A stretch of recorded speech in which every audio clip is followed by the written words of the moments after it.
Hello, നമസ്കാരം. നമ്മൾ ഇന്ന് പഠിക്കാൻ പോകുന്ന കേരളത്തിലെ പ്രധാന ദേശീയ ജലപാതകളെക്കുറിച്ചാണ്.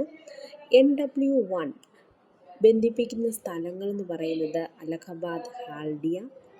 നദികൾ ഗംഗ, ഭഗീരഥി, ഹൂഗ്ലി. 1620 കിലോമീറ്റർ നീളമാണ് ഉള്ളത്. NW2 Sadiya, Dhubri.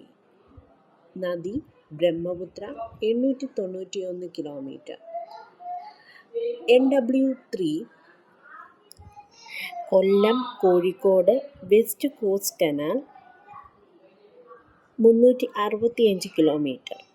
NW4 Kakinada, Puducherry, Godavari, Krishna, 890 kilometre. NW5 താൾച്ചോർ,